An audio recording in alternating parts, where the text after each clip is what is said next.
நம்ம எல்லாருக்குமே ஒரு விஷயத்துல மாஸ்டர் ஆகணும்னு ஆசை இருக்கும் இல்லையா?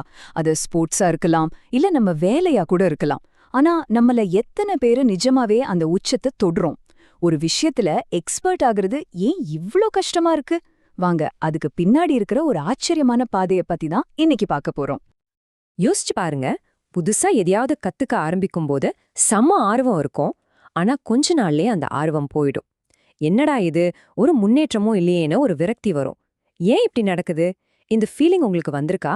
அப்போ நீங்க தனியா இல்ல. ஓகே, முதல் சிக்கலே இங்க தான் ஆரம்பிக்குது. நம்ம மனசுல முன்னேற்றம்னா எப்படி இருக்கும்? நேரா படிப்படியா மேல போற ஒரு கோடு மாதிரி. ஆனா நிஜம் அது இல்லவே இல்ல. மாஸ்டர் ஆகிறதுக்கான உண்மையான பாதை எப்படி இருக்கும் தெரியுமா? அப்பப்போ திடீர்னு ஒரு முன்னேற்றம் வரும். ஆனா அதுக்கப்புறம் ரொம்ப நாளைக்கு எந்த முன்னேற்றமும் இல்லாத மாதிரி ஒரு தேக்க நிலை வரும்.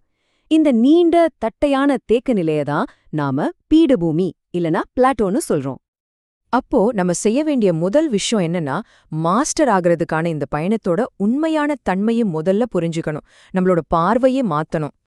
இந்த பீடபூமி, அதாவது இந்த தேக்க நிலைய நாம ஒரு தோல்வியா பார்க்கவே கூடாது. நல்லா கேட்டுக்கோங்க, இது தோல்வி இல்ல. இதுதான் பாதையே. வெளியிலிருந்து பார்க்கறப்போ எந்த முன்னேற்றமும் இல்லாத மாதிரி தெரியும். ஆனா உள்ளுக்குள்ள உண்மையான கடின உழைப்பும் ஆழமான கற்றலும் நடக்கிறது இந்த நேரத்துல தான். இது நம்ம பயணத்துல ஒரு முக்கியமான கட்டம், ஒரு தடை கிடையாது. ஒரு துறையில உச்சத்தை தொட்டவங்க எல்லாருமே இந்த பாதைய கடந்துதான் வந்திருக்காங்க. அவங்களோட ரகசியம் என்ன தெரியுமா? அவங்க இந்த பீடபூமிய நேசிக்க கத்துக்கிட்டாங்க. அந்த தேக்க நிலையில சோர்வடையாம விடாப்பிடியா பிராக்டிஸ் பண்றதுல தான் அசல் விஷயமே இருக்கு. NBA சாம்பியன் லாரி பர்ட் கதை இதுக்கு ஒரு சூப்பரான உதாரணம். 1986ல சாம்பியன்ஷிப் ஜெயிச்ச ஒரே வாரத்துல அடுத்த சீசனுக்கான பயிற்சி ஆரம்பிச்சிட்டாரு. யோசிச்சு பாருங்க, ஜெயிச்ச பிறகும் ரெஸ்ட் எடுக்கல. ஏன்னா அவர் அந்த பிராக்டிஸ, அந்த பீடபூமியில இருக்கிற கடின உழைப்ப உண்மையாமே நேசிச்சாரு. இதுதான் ஒரு மாஸ்டரோட மைண்ட் செட். சரி, இப்போ இந்த பயணத்தோட தன்மை நமக்கு புரிஞ்சிருச்சு. இப்போ இந்த பாதையில ஜெயிக்கிறதுக்கு தேவையான முக்கியமான திறவுகோள்கள் என்னென்னு பார்க்கலாம். மாஸ்டர் ஆகிறதுக்கு இந்த 5 ஸ்டெப்ஸ் ரொம்ப முக்கியம். முதல்ல ஒரு நல்ல இன்ஸ்ட்ரக்டர் வேணும். அப்புறம் பிராக்டிஸ். நம்மளோட பெரும்பாலான நேரம் இந்த பீடபூமியில தான் போகுது. அடுத்தது சரணடைதல், அதாவது அந்த ப்ராசஸ நம்பணும். 4வது ஒரு தெளிவான நோக்கத்தோட செயல்படணும். கடைசியா நம்மளோட எல்லைகளை தாண்டி போகணும். இதுல அந்த கடைசி 3 விஷயங்கள், அதாவது நம்மளோட மனநிலை சம்பந்தப்பட்டது, ரொம்ப பவர்ஃபுல். வாங்க அத பத்தி சில உதாரணங்களோட இன்னும் ஆழமா பார்க்கலாம். முதல்ல தெளிவான நோக்கம், அதாவது intentionality. Golf legend jack Niklas என்ன சொல்றாருன்னு கேளுங்க. அவர் அடிக்கிற ஒவ்வொரு ஷாட்டுக்கு முன்னாடியும் அந்த பந்து எங்க போய் விழணும்னு மனசுல ஒரு தெளிவான படத்தை பார்க்காம அடிச்சதே இல்லையா. சும்மா பிராக்டிஸ் பண்றது வேற, ஆனா இப்படி ஒரு குறிப்பிட்ட இலக்கோட பண்றதுதான் உண்மையான முன்னேற்றத்தை தரும். அடுத்தது அந்த ப்ராசஸ் மேல நம்பிக்கை வைக்கிறது, அதாவது சரண்டர். இதுக்கு டைகர் வுட்ஸை விட ஒரு பெஸ்ட் எக்ஸாம்பிள் இருக்க முடியுமா? அவரோட கேமோட பீக்ல இருந்தப்போ அவரோட ஸ்விங்கையே மொத்தமா மாத்தினாரு. இப்படி மாத்தினா கொஞ்ச நாளைக்கு அவரோட ஆட்டம் மோசமாகணும் அவருக்கு நல்லாவே தெரியும். ஆனாலும் லாங் டேர்ம்ல பெரிய வெற்றி கிடைக்கணும்னு நம்பி அதை செஞ்சாரு. இதுதான் அந்த ப்ராசஸ நம்புறது. கடைசியா அந்த லிஸ்ட்ல இருந்து ரொம்பவே பவர்ஃபுல்லான ஒரு ஐடியா, விளிம்பிற்குச் செல்வது, அதாவது கோ டு தி எட்ஜ். அப்படின்னா என்ன? 1982ல நடந்த ஒரு சம்பவம் இதோட அர்த்தத்தை நம்ம மனசுல ஆணி அடிச்ச மாதிரி பதிய வைக்கும். இது ஜூலி மாஸோட கதை. வருஷம் 1982, இடம் ஹவாயில நடந்த அயன்மேன் ட்ரையத்லான். ஜூலி மாஸ் தான் முன்னால ஓடிட்டு இருக்காங்க, ஜெயிக்கிறதுக்கு ரொம்ப பக்கத்துல இருக்காங்க. ஆனா அந்த ஃபினிஷிங் லைனுக்கு இன்னும் கொஞ்ச தூரம்தான் இருக்கு. அப்போ அவங்க உடம்பு சுத்தமா சப்போர்ட் பண்ணல. நிக்க கூட முடியாம அப்படியே விழுந்துட்டாங்க. இங்கதான் அந்த நம்பவே முடியாத விஷயம் நடக்குது.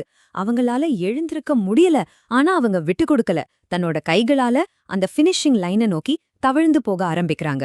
இன்னொரு போட்டியாளர் அவங்கள தாண்டி போய் ஜெயிச்சிட்டாங்க. ஆனாலும் ஜூலி நிறுத்தவே இல்ல. இதுதாங்க விளிம்பிற்குச் செல்வது. நம்ம உடம்பும் மனசும் போதும், இதுக்கு மேல முடியாதுன்னு கதறும்போது அதையும் தாண்டி நம்ம மன உறுதியால முன்னாடி போறது. பாக்குறவங்களுக்கு இது பைத்தியக்காரத்தனமா தெரியலாம், ஆனா இப்படித்தான் சாத்தியத்தோட எல்லைகள் திரும்ப திரும்ப மாத்தி எழுதப்படுது.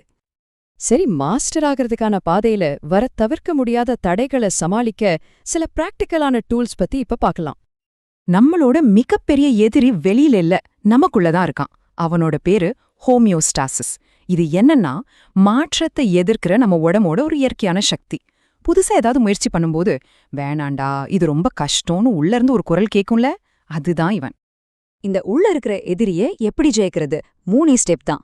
1, அவன் வருவான்னு எதிர்பார்த்து ரெடியா இருங்க. 2, அவன் கூட ஒரு சின்ன டீல் பேசுங்க.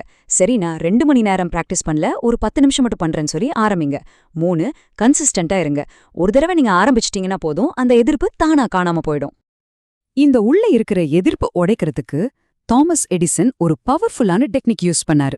அது என்னன்னா, வெளியில இருந்து ஒரு பிரஷரை உருவாக்குறது. அவர் லைட் பல்ப் கண்டுபிடிக்க முயற்சி பண்ணிட்டு இருந்தப்போ ஒரு தேக்க நிலையில மாட்டிட்டாரு. அப்ப அவர் என்ன பண்ணார் தெரியுமா? பிரஸ் எல்லாத்தையும் கூப்பிட்டு, நான் ஜனவரி 1ஆம் தேதிக்குள்ள லைட் பல்ப் கண்டுபிடிச்சிருவேன்னு பப்ளிக்கா அறிவிச்சிட்டாரு. இந்த டெட்லைன் அவருக்கு பயங்கர பிரஷரை கொடுத்துச்சு. அந்த பிரஷர் தான் அவரோட ஹோமியோஸ்டேசிஸ உடைச்சு அவர் அந்த கண்டுபிடிப்பை நிகழ்த்த வெச்சது. ஓகே, நாம இந்த பகுதியோட கடைசிக்கு வந்துட்டோம். இதுவரைக்கும் நாம கத்துக்கிட்ட விஷயங்களை எப்படி நம்ம சொந்த வாழ்க்கைக்கு பயன்படுத்தலாம்னு பார்க்கலாம். கடைசியா ஒன்னு புரிஞ்சுக்கோங்க. மாஸ்டர் ஆகுறதுங்கிறது வெறும் ஒரு திறமைய கத்துக்கிறது மட்டும் இல்ல.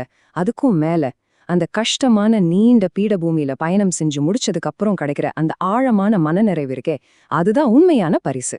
அது நம்ம வாழ்க்கைக்கே ஒரு புது அர்த்தத்தை கொடுக்கும். இப்போ பாதை உங்க முன்னாடி தெளிவா இருக்கு.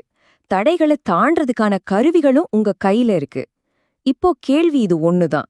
உங்க வாழ்க்கையில நீங்க எந்த திறமையில மாஸ்டர் ஆகி அந்த ஆழமான திருப்தியை அடைய போறீங்க?